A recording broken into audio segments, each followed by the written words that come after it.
This is a Flying Llama Studios production. Visit flyinglamastudios.net for more information.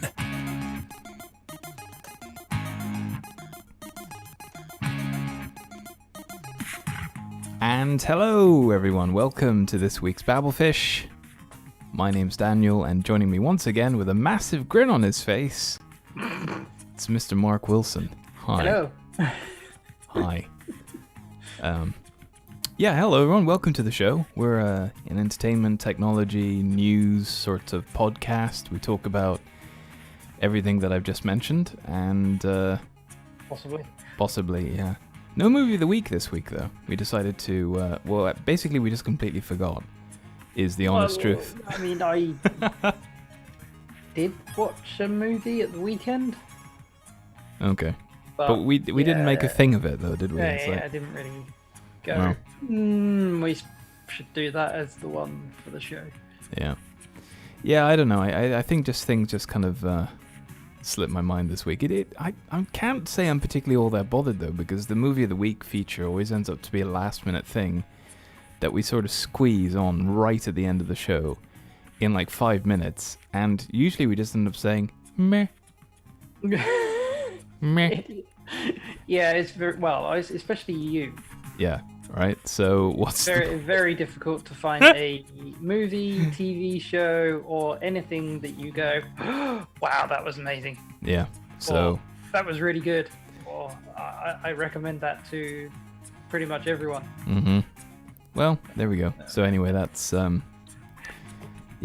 great loss this week. But anyway, yeah, how have you been? How's things? I mean, I mentioned earlier on that you have a massive grin on your face, and for reasons no doubt that you're going to explain. I think we mentioned this last week that I've got a new job. Yeah, that's right. And you're moving back down again? Poole, and I'm moving back down to Poole. Yeah, I'm in a good place at the moment. Although I'm also you're also in a mess, literally, with your house and all the furniture and stuff that we can see behind you on the stream. I've noticed you've kind of actually, fortunately, at the moment you can't actually see on the stream. I know, because you've adjusted the camera to kind of focus a little bit away from all the piles of junk you got in the background there. But it's more collapsed furniture and boxes. Yeah. Yeah, it's interesting, isn't it? When you're much like you got on the floor there. Yeah, that's just me being lazy, though. That's just me being lazy. I'm starting to take apart the studio here because we're going to be moving at some point ourselves soon, anyway. Which leads me on to the next item on the agenda, is that we're probably going to be taking a bit of a season break at some point in the next couple of weeks. Because obviously our lives are going to be up in the air for a while, and we're not going to have studios and stuff, so we're going to have to take a bit of an extended break, and then we'll see what happens. So we're not sure exactly when that'll be. We're thinking possibly next week. Might be our last show for a while. Yeah. But it's fine. It's exciting times. You're moving back down again, so you're going to be able to spend time with your family and friends, which is cool. When we're allowed to. Yeah, of course. I mean, obviously. Outside. Fortunately, I'm moving down, at the beginning of spring. Yeah. When hopefully some of the lockdown things are going to be lifted, and we're going to be able to socialize outside. Because spring, nicer weather. It's not so bad socializing. Well, I mean, outside. This is England, so you can't really guarantee that. But yeah, okay. Umbrellas. Yeah. So yeah. Yeah. Hopefully it's a good thing. Yeah. So yeah, I guess there's scope for a bit of optimism. I mean, especially considering how well the vaccine rollout's going and everything else. Yeah. I think as long as the schedules, we stick to the schedule and everything goes according to plan, I think maybe we might have a semblance of a summer this year for the first time in 2 years at this point now. Yeah. I mean, last summer was a bit weird. Yeah. So yeah, I mean, there's lots of good things to look forward to. So I'm fairly optimistic. But like I said, I mean, both our lives are going to be in a bit of an uproar for a while, for at least a couple of months, I'd imagine. Yeah. We're going to be moving ourselves soon within the next couple of weeks, we think.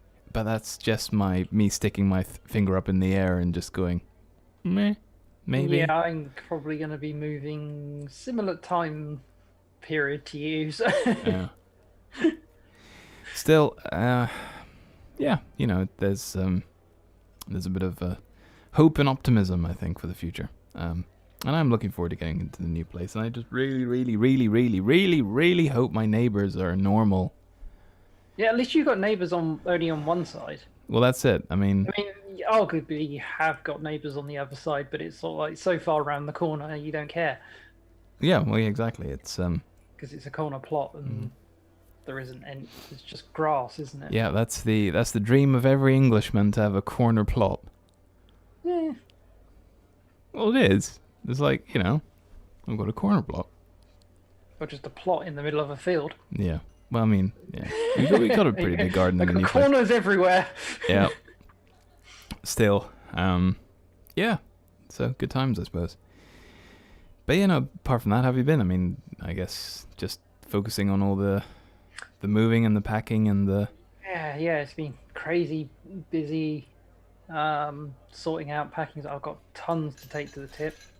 Yeah, how are you going to do? I guess lots of. Can you go to the tip? Are you allowed to go to the tip? Yes, you have. Well, I don't know whether it's the same in Dorset area, but here you have to book a slot. You have to book a slot. And it's I think it's a 20-minute slot. Right. Okay.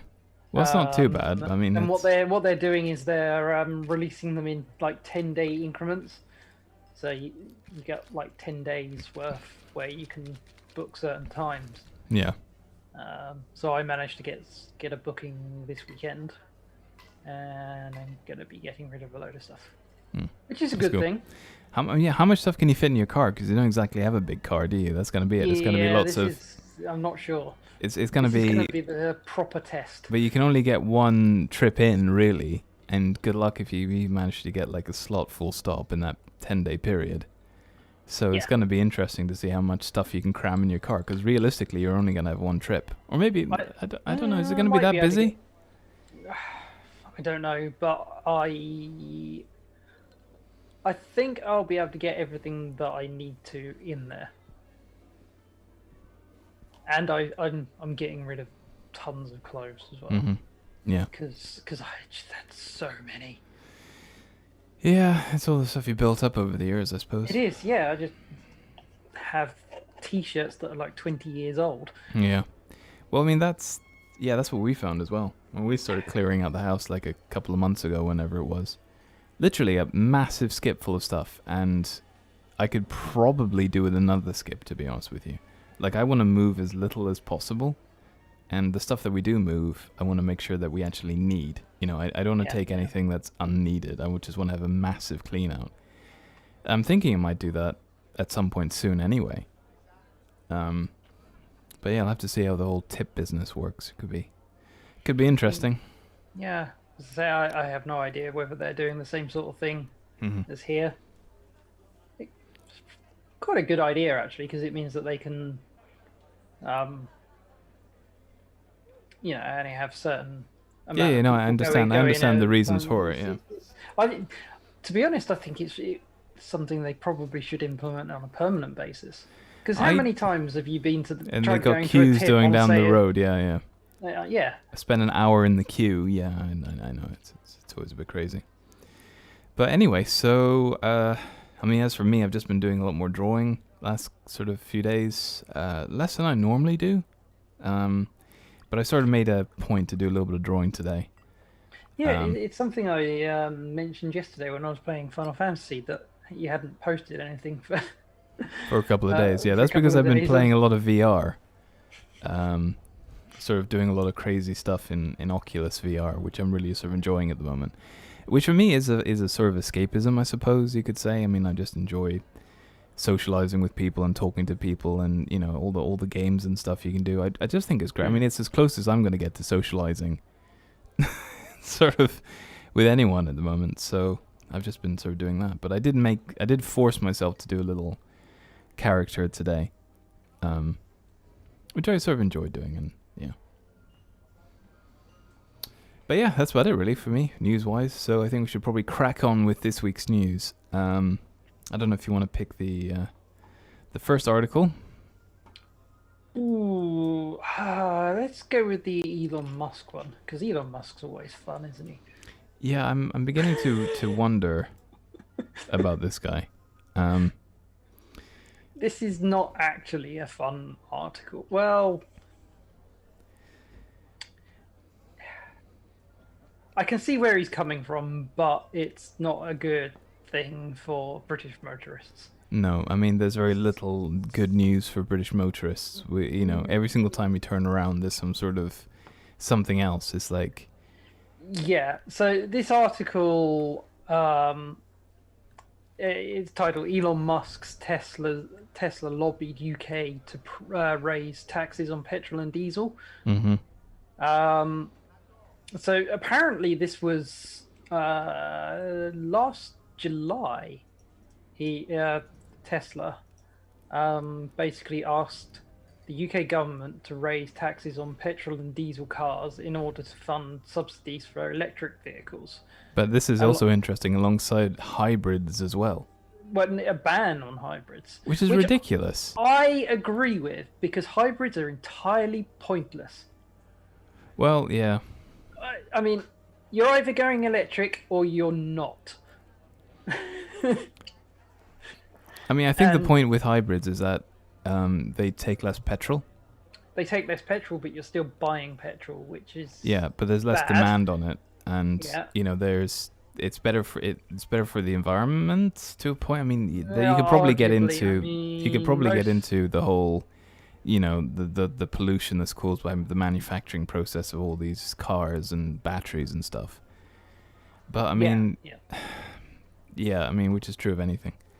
But it's just, I find that interesting as alongside a ban on hybrids. I don't sure if I agree with that. Well, I don't really agree with hybrids, because you're still using petrol or diesel, I think mostly petrol, and you're not really seeing the benefits of having an electric car. Well, you sort of are by increased, range and fuel economy, but it's not properly, It's not really worth, I don't really think it's worth it.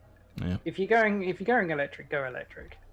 I mean, obviously the reason why they did this is because they want to sort of force people to buy electric cars, because then Tesla benefit from it. Yeah. But I mean, I don't like that at all, because that's just going to people that can't afford to buy brand new electric cars or even secondhand electric cars. You're basically, forcing them to. This is my biggest issue with this. I don't really have a problem with the raising a tax on petrol and diesel cars, as long as electric cars are affordable, so people can afford to pick them up. Replace their Yep. petrol and diesel cars. Because at the moment, all they're going to be doing, if this actually goes ahead, I don't know if it is actually going to go ahead or not, but is that you're going to make the cost of petrol even more expensive, and just sort of put motorists under even more pressure. And the only alternative is unaffordable for a lot of people. Like, I can't afford to spend £50,000 on a new electric car. Well, they're not that. That's the extreme end of the. Well, I mean, 30,000 is the average, isn't it? Yeah, most of them are around 30,000. You can get a few 25. There might be a couple that are really not ones that you want at about 20. Exactly my point. And the thing is, like second-hand cars, I don't know how the batteries sort of hold up long term. If you're buying in the second-hand market, most of the modern electric cars are supposed to be very good for battery life. But at some point they're going to need to be replaced, though, because at some point, because these aren't solid-state batteries yet. These are just normal batteries, so they've only got a certain shelf life. So the ability for them to store a charge is going to be reduced over time. And that's the issue that a lot of people are finding with all these electric cars, is that their range, by the time they can afford to actually buy them, if they're buying them on the second-hand market, is substantially reduced. Not so much the case anymore. A lot of the range of the batteries, even over a prolonged period, is a lot better than it was even 5 years ago. Okay. But, so, I mean, at the point, these proposals are theoretically worth thousands of pounds to the cost of a new petrol or diesel car. So they're actually trying to what? So yeah, it'll be a tax on the cost of buying the car rather than fuel duty. But this is interesting because also today I saw an article about. I'm not sure if you're aware that the government has a scheme.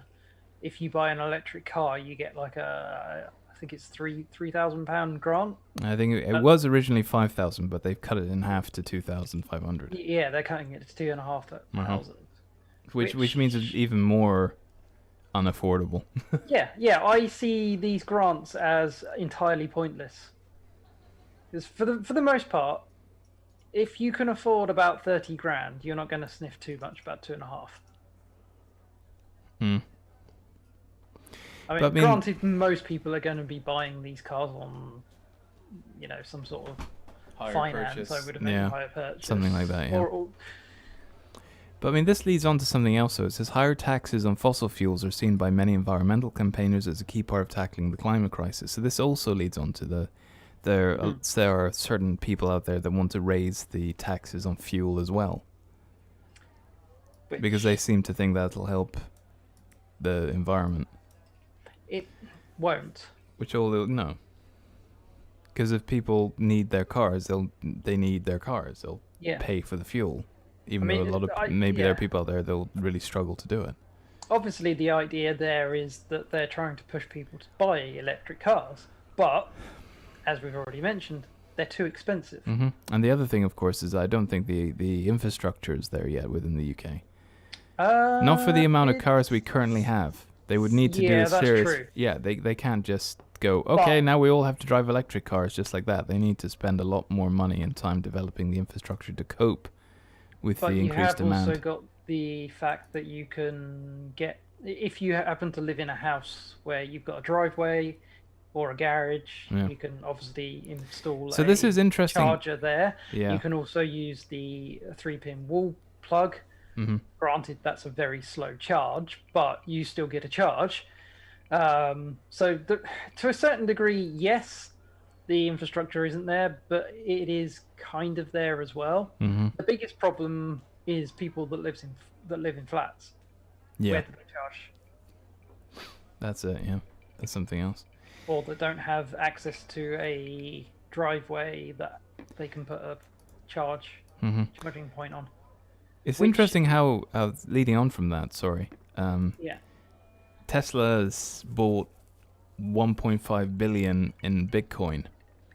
Yes. So on one hand, they're saying, environmental impacts and all this, and yet they're buying Bitcoin, which is notoriously un-environmentally friendly, because the whole business behind Bitcoin is the fact that in order for Bitcoin to have its value, it relies on the whole blockchain mechanism, which means that people have to have their computers running, doing all this number crunching and all the rest of it, and that increased power consumption has an environmental impact. When you consider at the moment there are hundreds of thousands of people all over the place sort of running their computers to them and building like these massive power-hungry rigs just to do all this number crunching.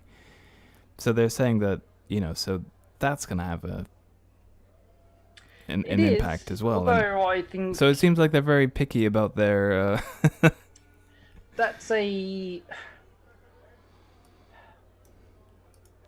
I agree that the crypto mining is environmentally damaging. However, if you manage to get everybody using renewable energy, then that environmental impact isn't so large. Yeah. Anyway, so there we go. So, research by Influence Map, a lobbying monitor, found that car makers opposing higher climate ambition. What does that mean? Opposing higher climate ambition. That literally is nonsensical. Have met the UK government more often than that generally supported by faster transition. Between 2017 and 2020, the government met to oppose those opposed 209 times compared with 53 times for more supportive companies. Interesting. Probably because they're getting money? Yeah, obviously someone's getting money. I mean, the article does go on for a bit, but that's basically the long and short of it. And I just think, yeah, I mean, you're always going to get that. But I mean, America's really bad for lobbyists, and I'm really hoping that it's not going to be a thing down here. I really hope that's not, because it's just awful. That companies can just come in and just go, "Hi, Mr. Prime Minister, here's a brown paper envelope with, I don't know, £10 million. You know, all you have to do is, you know, wink, wink, nudge, nudge."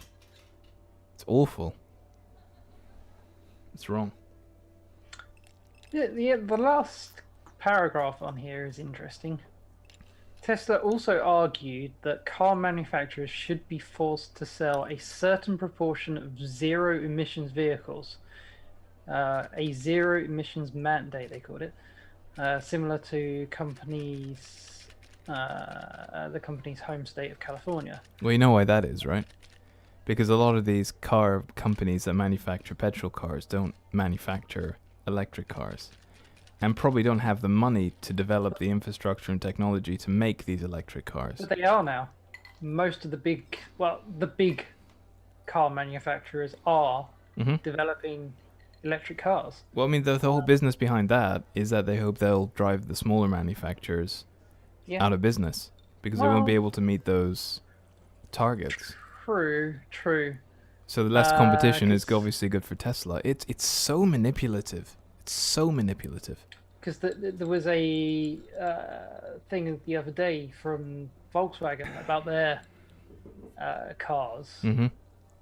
Obviously, they're developing the new ID range, aren't they? They've already got the ID3 out, and I think the ID4's just come out, or is just coming out. I don't really follow cars.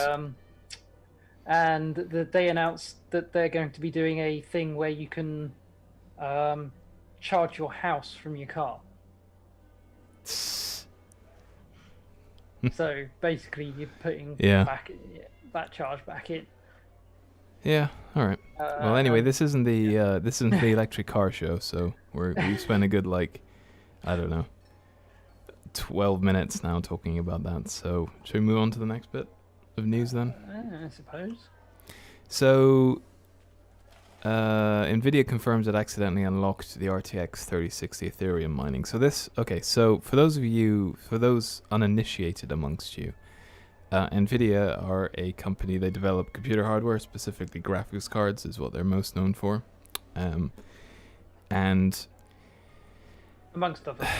Yeah, this obviously leads back to what we were saying as well earlier on about cryptocurrency, blockchain mining. Now, what the graphics cards are fairly powerful devices that people use in their computers to generate fancy graphics, but a lot of people have found a way of using these graphics cards to do the number crunching, to do all this crypto mining stuff. Yep. And so what you have now is you have a whole industry of people that want to get hold of these graphics cards in order to basically do the blockchain crypto mining. So they'll buy a load of these things and they'll stick them in a massive rig and they'll leave them on all the time doing this because of the I'm not going to go into the mechanisms behind it because I only barely understand it myself. But the point is that there's a lack of graphics cards for people who want to buy them for non-crypto mining purposes. So people that just want to plug it into their PC to use it to play games. There's a shortage there now because of that shortage, you've got a whole bunch of other people that have come along and bought them all and are sticking them back on the market on things like eBay as with an increased markup because, supply and demand.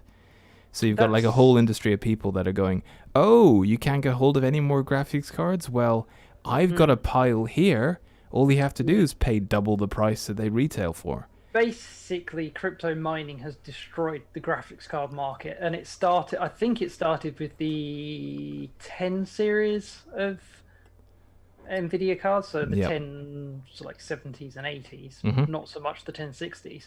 Because before that, top-end graphics cards wouldn't cost much more than maybe about £500. But Whereas now, yeah. you're looking at, well, not specifically now, but a year ago, before we had this issue that we've currently got with semiconductors, graphics cards were, top-end graphics cards were a lot more expensive than they were 5 years ago. Yeah. Okay. So this is you're literally just repeating what I'm saying. But the point I'm trying to make now is that because of that, the manufacturers, in this case Nvidia, have deliberately tried to restrict that functionality in their graphics cards. So what they've done is they brought out some features on their graphics cards that actually restrict their ability to do this number crunching and their blockchain stuff. Yeah, it's only been done specifically with one card at the moment. Or one range of card. Basically to restrict all these people buying these things. And so this now leads back to the article that we're talking about, where Nvidia says it accidentally unlocked Ethereum mining on its latest range of graphics cards. Which is a type of blockchain. Yeah, exactly. So they've basically completely gone back on themselves, and they've unlocked this now, which means people are gonna be buying these graphics cards again because for blockchain mining, and there's gonna be less available on the market again. So basically, they've messed up completely. Yeah. I never quite understood why they targeted Ethereum. Why that particular? I don't, because the thing is blockchain with this stuff from my understanding, is that it's really difficult for them to get the graphics cards to actually work as they're intended, and yet restricts certain things. Because as far as the graphics card is concerned, it's just instructions, right? It just processes those instructions regardless of what it is. That's what it does. Yeah. And to actually get it to actually differentiate and throttle certain types of things versus other things has a knock-on effect in terms of its overall performance. Yeah. Because it will do. And so that's the thing. So they had to work really hard to get certain things to not work and leave the graphics cards still functional to their core purpose, which is being a graphics card. And that's the thing. It's a really tricky sort of thing. It's like if they mess with the with the I don't know. I'm not a silicon expert, but the way that the graphics card functions in terms of its instruction sets and all that kind of stuff. Yeah. Then it's obviously going to hamper its performance in other areas as well, and it's a real tricky balancing act for them to be able to restrict just the blockchain mining and still be left with a functional graphics card. Yeah, because they are apparently developing some cards specifically designed for mining. Mm-hmm. So basically, all these miners have gone out and bought all these high-end NVIDIA cards, this is not even a high-end one; it's a mid-range card. So here we go. And yet, NVIDIA are also going to be bringing out some mining cards as well. So yeah, this is it. They're essentially being greedy. Well, they are. They're sensing a market for it now, so they're targeting it in the hopes that the graphics cards that aren't targeted at mining will be there for people to buy, but that's not going to be the case. These Bitcoin miners or whatever will grab whatever they can, regardless of what label they stick on the box. Yeah, and nobody can get cards. Exactly. So all they're doing is proper gamers cannot get graphics cards at the moment unless you pay a hell of a lot of money. Yeah, which goes on to what I was saying earlier on. Yeah. So the article goes on to say Nvidia made a big deal about reducing the hash rate of Ethereum mining on its new RTX 3060 graphics cards last month. That's obviously what we were saying earlier on, whereby they were hoping that if they implemented that, there'll be less demand for the cards from the miners, thusly leaving more graphics cards for non-mining purposes. But a special system was supposed to make the RTX 3060 undesirable to crypto miners. But Nvidia has now confirmed that it has accidentally unlocked those restrictions with the new driver, so they've just shot themselves in the foot, basically. See, I wonder whether it did have an effect to a certain degree, because these cards are difficult to get anyway, partly because of scalpers and partly because there's just not many around because of the semiconductor shortage. It's a perfect storm, really. We did talk about this last week as well, I think, so I'm not going to go over it too much. But, the The whole point being that a lot of people are at home, and with a lockdown and everything going on means that people are playing a lot more computer games and stuff, and people need graphics, or people need computer hardware, and so there's more of a demand on it now than there would have been if things were normal. And it's like a perfect storm. You've got like a whole bunch of people sort of out of jobs and thinking, I'm just going to do crypto mining, that's an income, which means less graphics cards for all the people who have nothing to do with their time other than play computer games. And it's the whole thing's like a perfect storm. And then of course you got the semiconductor shortage as well. Yep. So that there's it's like a perfect storm. Yeah, I mean it's been massive demand and no supply. Yeah, this week it's been evident because the AMD officially launched into retailers their new card, the 6700, and that you can't get anywhere either. No, that's already sold out. Yeah, it was sold out. A lot of places it was sold out before it was even available. So I just think it's amazing that Nvidia released a driver that accidentally unlocked its own restrictions. I mean, it's amazing that. However, don't they do testing? I mean, what? Then doing that, it sounds as if it probably wouldn't have taken the miners that long to actually do it themselves. No, but yeah, who knows? I mean, there was a story about somebody doing this, but it was a cheat apparently. Okay. It wasn't quite what they claimed it was. So yeah, there we go. That was that. Right, what's next then? You can pick up the next article if you like. Oh look, how about this one? Google's new smart display tracks your sleep using radar. Creepy. It's like, that person's sleeping. Yep, they're still sleeping. Yeah. I mean, that person snores. Yeah. So Google's new smart display tracks your sleep using radar, apparently. Second-gen Nest Hub avoids the user needing to wear a bracelet or headband and acts as a smart alarm. So Google's latest Nest Hub smart... who comes up with the names for these things? Whatever, the Google thing, whatever. We're not selling their products. Who cares? Tracks sleeps with miniaturized radar without the user having to wear a bracelet or headband. Wonderful. That's not creepy at all, is it? The revamped smart display is being repositioned as a smart alarm clock and health monitoring device for the bedroom. The camera featured on a larger model has been left out to protect privacy. Oh, really? So Google all in on privacy, are they these days? Really? Putting a camera in your bedroom. Well, it says the camera featured on has been left out to protect privacy. So that there's no. That's a good thing because that would be hacked. Yeah, clearly. The device relies on Google's solely radar system to detect the presence of people and do all the things other smart displays can do, such as showing photos, time, weather, other information. So basically, it's a sleep monitor that uses radar to really sort of give you an indication of how well you're sleeping and stuff like that. It's quite large, isn't it? The screen, 7-inch display. That's pretty. It's a substantial display. I don't spend much time looking at it. I wouldn't, personally. No, but. So it's basically this whole article is basically just an ad for the product. But I mean, the interesting thing here is that it's starting to use radar to do a lot of this health tracking and monitoring stuff, which is quite interesting. And it comes up with sleep summaries and tells you how many disturbances you've got, how deep your sleep was, your average duration and stuff like that. So if you wanted like an indication of how well you're sleeping without having to wear a bracelet or something, then that's probably good.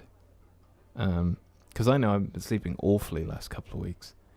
Like I've been going to bed later and later and really kind of struggling with sleep. I don't know why. I just think I don't know. You're just wanting to get the move done. That's probably what it is. Yeah, I just think, I don't know, I'm just getting a bit restless for some reason personally, and I'm really struggling to get to sleep at night. Yeah. But anyway, maybe this thing will tell me why. Apparently they've improved the speaker as well. Nah, I mean, like I said, the rest of the article is basically just an ad for the product, so I'm not going to read it out. Yeah. It's basically just an ad. The interesting thing there is that it's using radar to... Yeah. I mean, it does have all the smart home capabilities, so you can control all your lights and whatever else you've got on smart devices, or smart features. Yeah, you see, I don't know where I sit with all this smart stuff in the house. I mean, you hear all the horror stories about, these devices being hacked by people all the time, and I just think, and not only that, yeah, with all the Nest doorbell stuff. You remember all that? Oh, well, yeah, but you hear about these things all the time, and then of course you hear about Google's terrible data collection practices and all this kind of stuff, and tracking and all this kind of stuff, and you're just thinking, is I don't know. I mean, I'm thinking to myself, are the benefits of these devices worth it? To me personally, no. Well, I mean, most of the issues are kind of irrelevant. Yeah, we've had the conversation before. I don't want to go over it again. I mean, the Nest thing, the doorbell, not Nest, Ring? Yeah, that's it. Yeah, that's right. The Ring doorbells. I mean, they're Amazon, I think. And obviously, they have like a weird subscription thing for them as well, don't they? I wouldn't go with Of course they are. Yeah, because you have a subscription service for your doorbell. Yeah. Because it's for like recording the yeah, I know. video, isn't it? You can store it in the cloud. You can do it yourself. Just get a Raspberry Pi, slap a camera on there, and do it yourself for like no money, and you don't need a monthly subscription for it. Yeah. Stupid. Anyway, so there we go. That's the thing. So yeah, radar home smart devices. There we go. So here's a term that's recently come up in the collective zeitgeist. Non-fungible tokens. What do you know about non-fungible tokens? This has to do with the whole tweet business that, the term was first circulated. So, yeah, the first tweet by Blokey from Twitter. Yeah. I can't remember his name. It was so memorable. Yeah, exactly. Just setting up my Twitter or whatever, the founder of Twitter his first tweet saying, I'm just setting up my Twitter. Apparently that's sold for millions, and apparently the way of proving that he owns it is to use this non-fungible token. Fungible? Which is a new term. So... This one. Yeah, so unique digital... Jack Dorsey. That's right, yeah. Darcy. Get a unique digital token known as an NFT. Where Bitcoin was hailed as a digital answer to currency, NFTs are now being touted as digital answers to collectibles. So basically it proves that you own something. But it also uses blockchain to prove that. There's plenty of skeptics who think it's a bubble that's going to burst. So basically people are selling things that really can't be sold normally, like tweets. They're not physical they're items, not. So that they're things that cannot actually be sold. And in order to sell them, they've come up with this non-fungible token that, using internet magic, basically proves that you own this thing that doesn't actually exist.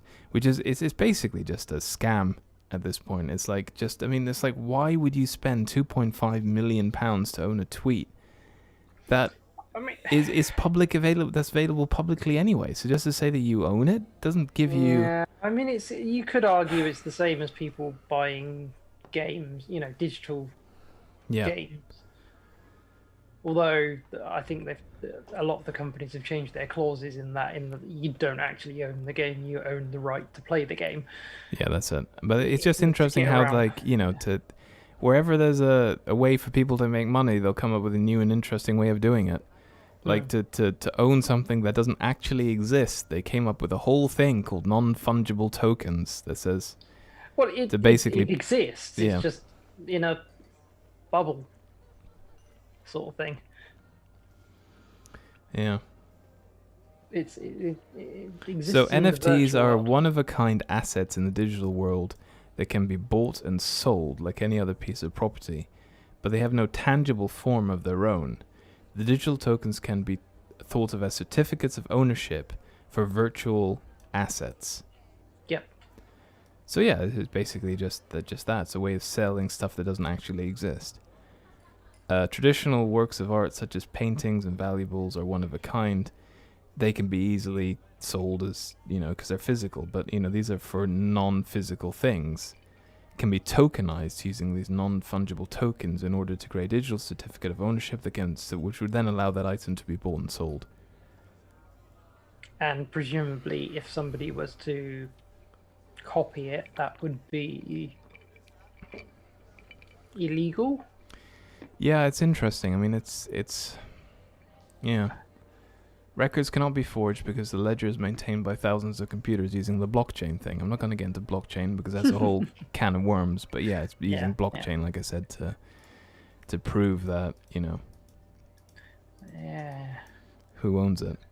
$2.5 million for that tweet. That's just stupid. I mean, it's like, how is that going to help that guy at all? Like, what is that going to do for him? Is that going to make him more popular amongst his friends?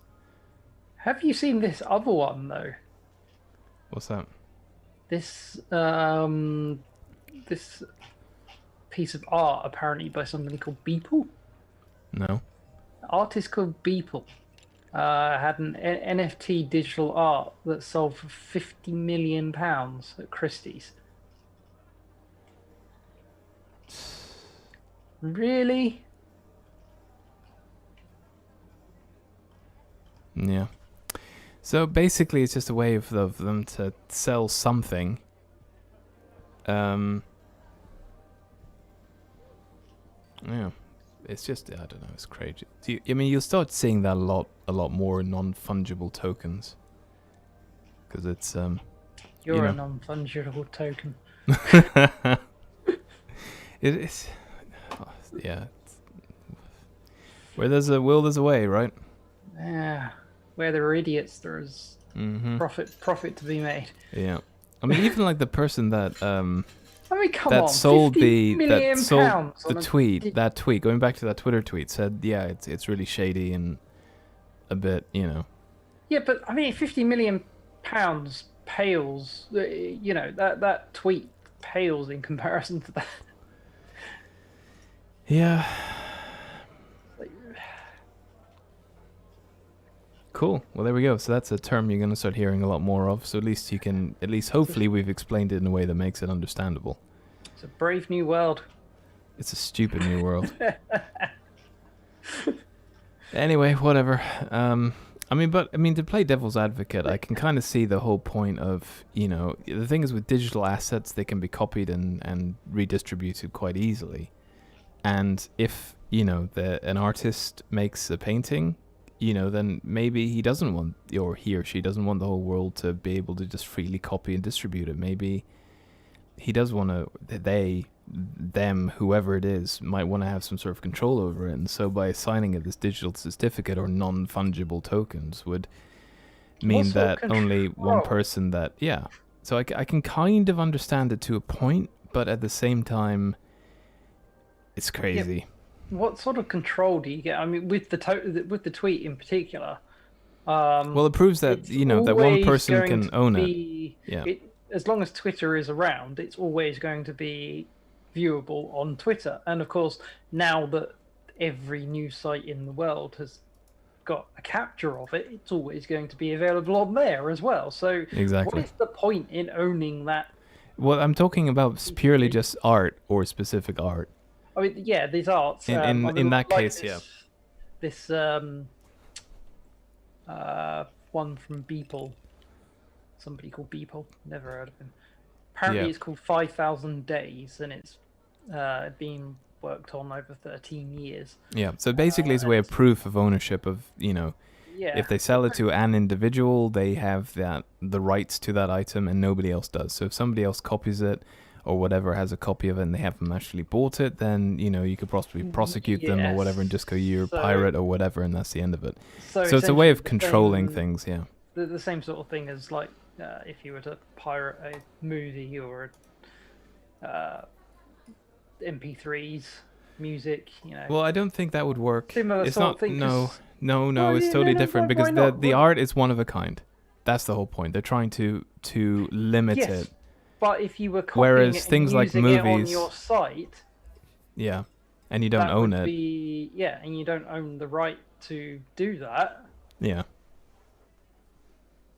Then.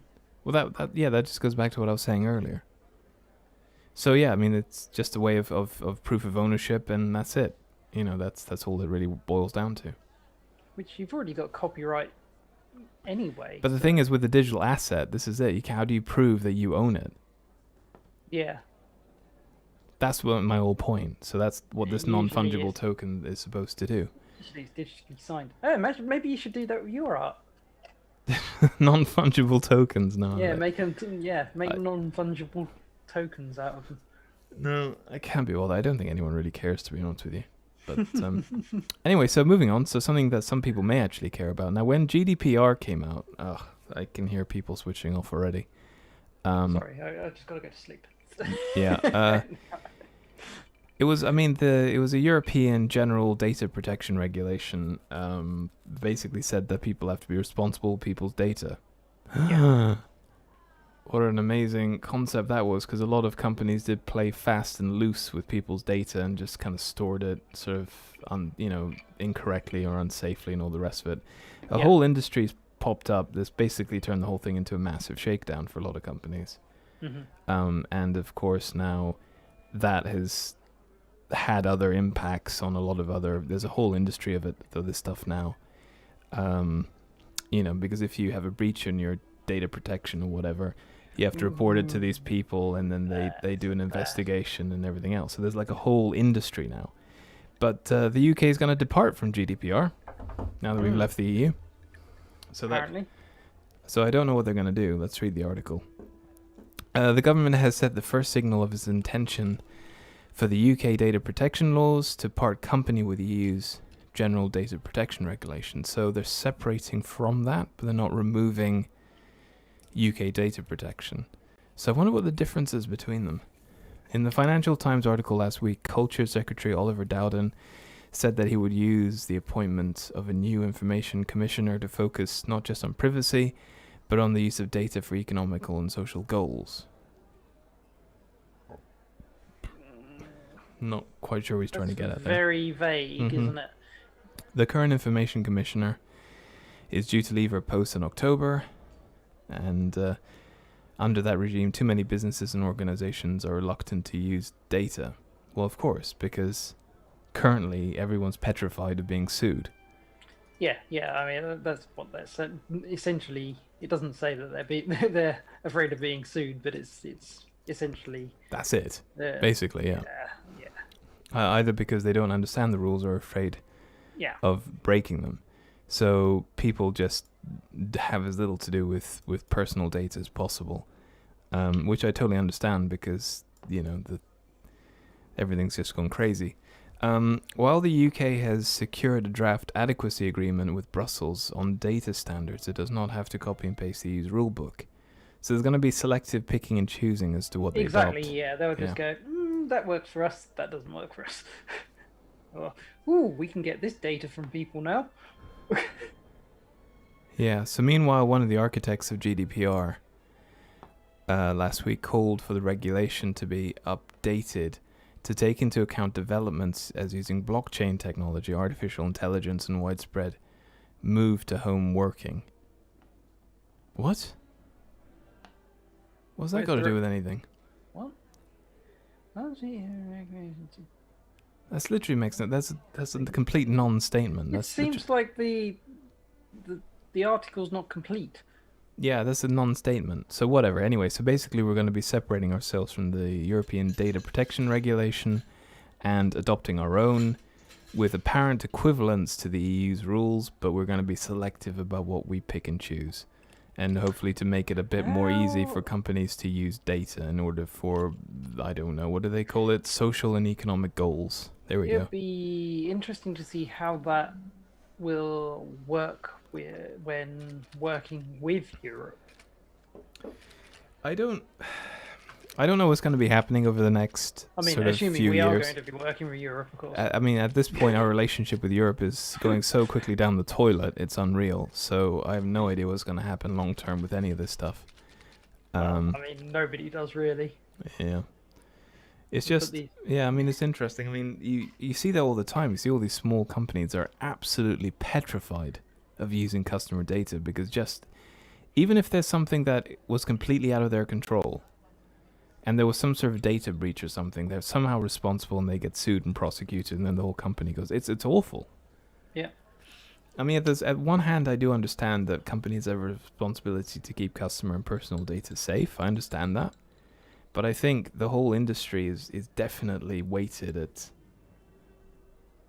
prosecuting people as much as possible, because, I mean, it just seems like everyone's out for their, I don't think slice of the pie. Obviously, since GDPR's been around, it is better than it used to be. Mm-hmm. I mean, if you get dodgy phone calls these days, it's usually from one of these. Yeah, I'm not going to say that it. Yeah, it's not like I'm absolutely not going to say it hasn't had a positive impact. It has. And I'm all for companies taking steps to keep information safe, and I understand there needs to be regulation in place to enforce that and to make sure things are safe. But at the same time, it's caused this whole industry of people that are just out to prosecute and get their slice of the pie. And all these sharks are just sort of circling. Chances are always going to find a way, aren't they? That's it. I just think. That's just it, isn't it? It's another way of, well. Yeah. I don't know, it's a complex issue, I think.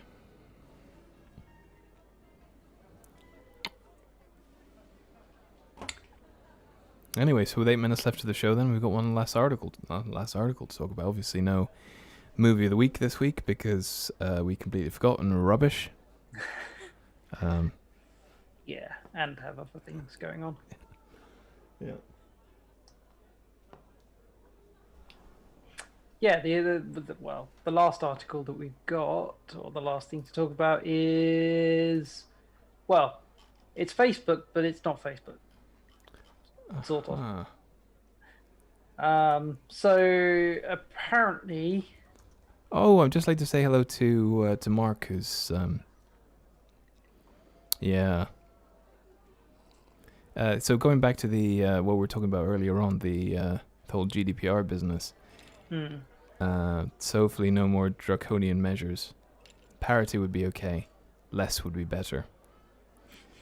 Yeah, exactly. Yeah. So it seems as though, people agree. And even, so Ryan in chat was saying that, so, sorry I only just completely noticed these comments, by the way. Yeah. Anyway, sorry. I just wanted to acknowledge everyone in chat and just say sorry for ignoring. Derailed there. Yeah, it's fine. We can get back on track now. So the last thing we were going to talk about is this from Facebook. Apparently they've they're having about a fifth of their employees working on VR and AR. Now that's nearly 10,000 employees in what they call Reality Labs division. Now. So this is Facebook's own VR thing, isn't it? VR. Because a few years ago, Facebook, if you're not already aware, bought Oculus Rift, mm-hmm. the VR company. Yeah. You're obviously aware because you've got Quest 2. So it looks as if they're going heavy into this market. Mm-hmm. Well, I can kind of understand why. I mean, on a personal note, I think Facebook realizes that as a social media platform, their usership is declining, and I think they're looking to diversify their portfolio, to use corporate lingo. And I think they are thinking that this VR division is going to be a partial answer to that. Yes. And so what they're doing is that they're encouraging all their employees to use VR headsets and work from home. I mean, because I don't know about anybody else, but when I start with VR, after a couple hours, I start getting a little bit kind of queasy. Well, they do say. Imagine if you're doing like 8-hour days in a VR headset, you'd be like, you'd have to have a bucket right beside you. You'd be like. Well, they do say to you only use it for maybe a couple of hours, maximum of about 4 hours. Mm-hmm. Which is, yeah, that's fine. I mean, it's less than an average gamer, I would say, but yeah. Well, the thing is, I mean, I can stare at a computer screen for hours without any real sort of eye strain, but a VR headset is uncomfortable for long periods of time. Yeah.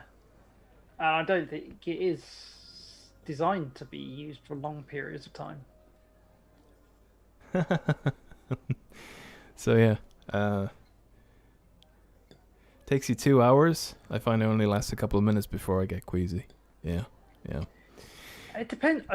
The thing with VR, it has developed a lot since I'm not going to say the 90s, because VR back then was atrocious, but the mid 2015-ish, where you had like the original Oculus Rift and the HTC Vive when it came out.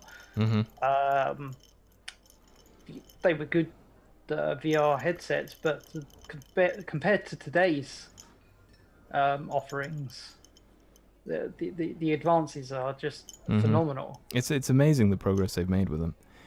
So Facebook has nearly 10,000 employees in the divisions working in augmented reality, so that's a fairly substantial amount of people working on that team. See, the augmented reality thing's a bit different, because obviously it's going to be using the cameras to essentially semi-impose stuff on it. Yeah.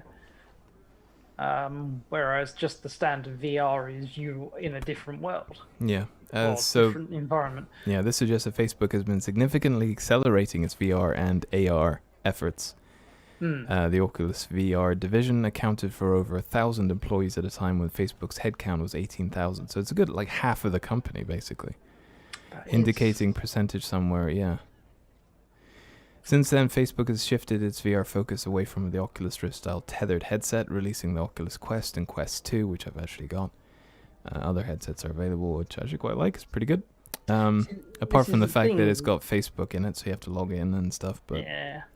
So that's the nice thing with the Quest 2. It's at a reasonable entry-level price. Mm-hmm. Granted, the entry level is only 64 gig, but it's a really good price for something that is actually a very good device. Yeah. Yes, it's not quite as good as some of the higher end devices, but it'll be fine for the vast majority of consumers. Yeah.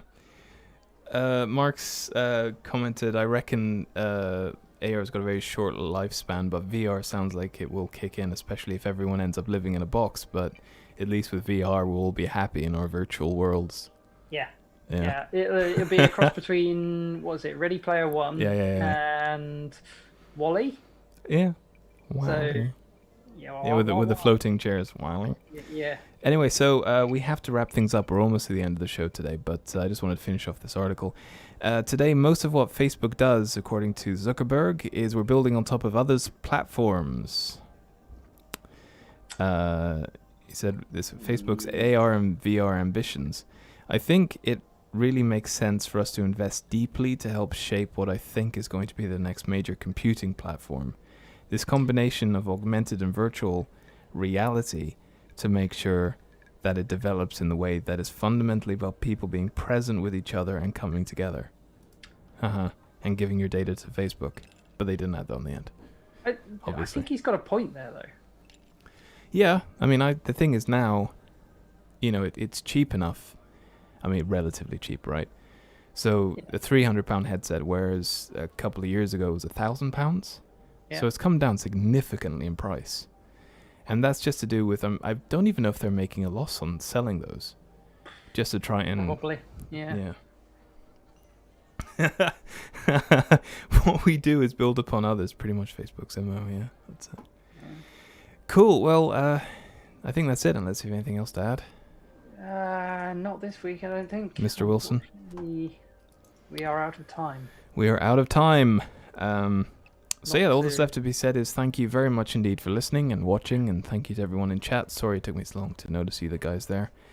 Thank you very much indeed to everyone on Forest FM for listening. Don't forget you can head over to our website if you'd like to find out more information about us. FlyingLlamaStudios.net is the website. Don't forget to like and subscribe if you're watching on Twitch or YouTube. You can always email us, flyinglamastudios@gmail.com, or you can tweet us, flyinglamastudios, if you'd like to get in touch with us that way as well. I think that's it, really. I think... Breathe. Yeah. It's kind of... Yeah, okay. Anyway, thanks very much for watching / listening. Take care of yourselves. Stay safe. Have a great weekend. Look after yourselves. And we'll be back next week. Bye. Bye.